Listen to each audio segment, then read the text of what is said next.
The news day continues here on One News Now. I'm Pauline Verzosa. The Defense Department maintains that the deployment of U.S. mid-range missiles for joint exercises in the Philippines is legal. Secretary Gilbert Teodoro insisted that any deployment of our assets is our country's prerogative and is not subject to any foreign veto. Teodoro finds it absurd that while China is building on its own arsenal, it is criticizing the Philippines for its modest capability development. Earlier, Beijing called out the Philippine government for allowing the missile deployment, calling it a provocative move. This comes after the Philippine Army confirmed that the Typhoon mid-range missile remains in the Philippines. It also confirmed that it is considering procuring the missile system as it fits the country's need for archipelagic defense. We have a big country and a very big territory to protect. No other nation should criticize others' nation concept of defense because the interest of our country is to protect our interests. So we should not be bothered by the others' seemingly insecurities because we don't have any plans to go outside of our country's interest. Meanwhile, 17 injuries from using firework products were recorded before Christmas. The health department noted that it was 183% increase from the 6 individuals injured during the same period last year. 16 of the injured individuals are men. The DOH reiterated its warning against the use of fireworks and urged them to use safer alternatives like drums or horns. And now let's take a look at the traffic situation along one of our major expressways this morning. Our mobile journalist Amy Atienza is now reporting live at the May Kawayan northbound exit of the North Luzon Expressway or NLEX. Hi Amy, good morning. Kamusta na ba ang sitwasyon ng trapiko dyan at nabawasan na ba yung volume ng mga sasakyan? Good morning at Merry Christmas, Pauline. Nandito nga tayo ngayon sa North Luzon Expressway at kung makikita nyo sa likod ko, bilis pa ng daloy ng trapiko dito sa may NLEX, lalo na dito sa May Kawayan northbound exit. At yun nga, inaasahan pa rin natin na merong dagsa ng tao mamaya simula tanghali hanggang hapon. Pero so far, as of 9 a.m. today at simula 7 a.m. kanina, talagang mabilis na yung daloy ng trapiko dito, Pauline. Amy, nakikita nga natin, no, naging maulan yung Pasko dito sa Luzon, sa Metro Manila. May mga naitalabang aksidente sa NLEX o wala naman so far? Ngayong araw ng Pasko, wala naman Pauline, pero kahapon kung maalala natin, may isang minibus ang na aksidente dito at yun nga, nadamay ang ilang mga residente na papunta sa norte. Yun ay sa area naman ng San Fernando, Pampanga. Kaya Pauline, ang paalala lang din ng mga otoridad natin dito sa NLEX ay doble ingat dahil nga maulan-ulan pa rin hanggang ngayon, medyo umaambon-ambon pa. Kaya yung paalala ng mga otoridad natin dito sa NLEX ay talagang magdoble ingat at paalala lang din sa speed limit na 60 kilometers per hour to 100 kilometers per hour lang. Okay, Amy, meron pa rin ba yung toll-free travel dyan sa NLEX para naman dun sa mga hindi nakaabot? Meron din ba yan sa New Year? Yes, Pauline, nag-start yung free toll dito sa NLEX kagabi ng 10 p.m. At natapos siya kaninang 6 a.m. At yun inaasahan din natin na sa December 31 naman, 10 p.m. at sa January 1, 6 a.m. hanggang 6 a.m. ng January 1 yan, Pauline. Ayan, so free travel ang susunod is on December 31 or sa New Year's Eve na, no?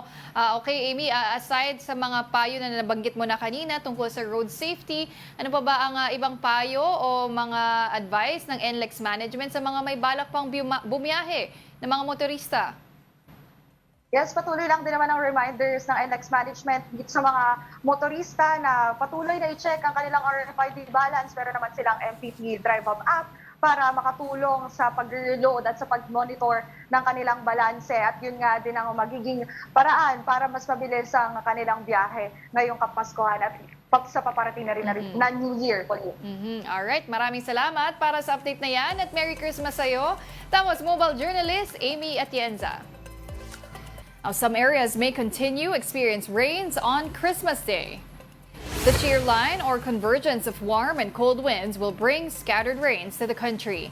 Affected areas include Metro Manila, Central Luzon, Calabarzon, and Bicol. as well as eastern Visayas, Marinduque, Romblon, and Mindoro. The northeast monsoon, or Amihan, will also trigger light rains over northern Luzon, including Ilocos Region, Cagayan Valley, and the Cordillera Administrative Region. Around 14,000 residents in western and central Visayas regions are spending their Christmas in evacuation centers because of the Canlaon volcano eruption. The Department of Social Welfare and Development reported that the evacuees were spread among 32 evacuation centers. Additionally, around 7,000 people are internally displaced and will spend their Christmas in their friends' or relatives' house. The National Disaster Risk Reduction and Management Council said 45,000 people were affected by the Canlaon volcano eruption.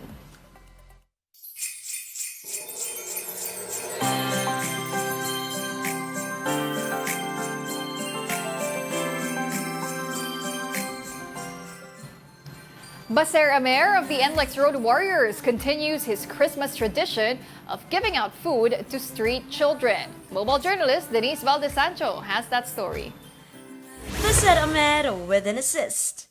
Indeed, a road warrior, because NLEX star Baser Amer went all his way on the road to make people feel that it is truly the season of giving. In an Instagram post last Saturday, the road warrior was seen to be handing out food to street kids. And according to the PBA guard, this tradition goes way back. Nung high school pa ako, San Beda ako, si Kiefer Abena is Ateneo. So, minsan, doon ako nakatira sa kanila. Yun talagang mostly ginagawa namin. Minsan, birthday niya, minsan, birthday ko. It was a tradition that came from the Ravenna family that the Davao native got accustomed to while staying with Kiefer way back high school. With Kiefer now in Japan, Baser continued with the yearly assist. And on a busy Saturday, Sobrang traffic, hindi ko na kaya mag-U-turn. So, paglabas ko ng village sa Town and Country, diretso na ako sa Antipolo. Baser knew it was the perfect timing. Nung isang araw, nagkataon na wala akong ginawa talaga. Wala kaming training, walang mga agenda, walang lakad, walang ganap. So, yun na. Bumili na ako ng burger sa McDonald's, 100 pieces. Behind the glamour inside the court are the unsung heroes of the court. Players like Baser Amer who make time to give back. Kasi alam ko, yung ibang athlete na pagdaanan din nila yan eh. Ako, Kiefer, alam ni Kiefer yan, napagdaanan ko din yung mga ganung bagay. Galing din naman talaga sa wala before. So, alam ko yung experience na gano'n na like, may mga, alam mo yun, yung may mga nagpaparaffle na mga food, talagang yung namimigay. So, ako nakipagsiksikan talaga ako dun eh. Kasi hindi ko nakakain yun before. This holiday, Baser's assist goes beyond his team. It has extended even outside the court, proving that being an athlete is not just about the game. It's about embodying the spirit of giving and sharing the joy of the season. Kami kasi mga atleta, hindi lang basketball, halos lahat yan.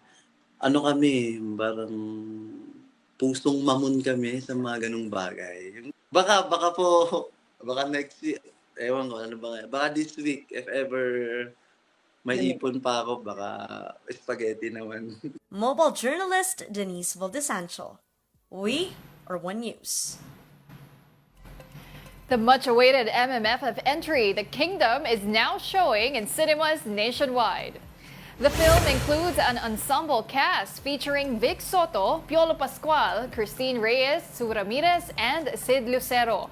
This is Bossing Vic's first major drama film in his decades-long entertainment career. The film immerses us in an alternate reality of the Philippines with a vibrant, self-determined culture under a monarchy. Press and critics have praised the concept and the performances of the cast members. The movie is produced by APT Entertainment, MQuest Ventures, and MZ Television Productions.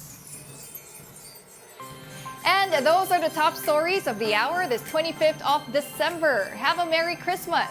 I'm Pauline Verzosa. We are One News.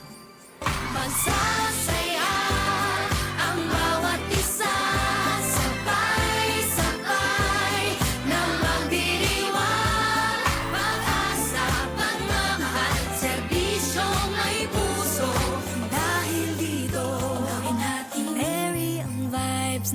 ko.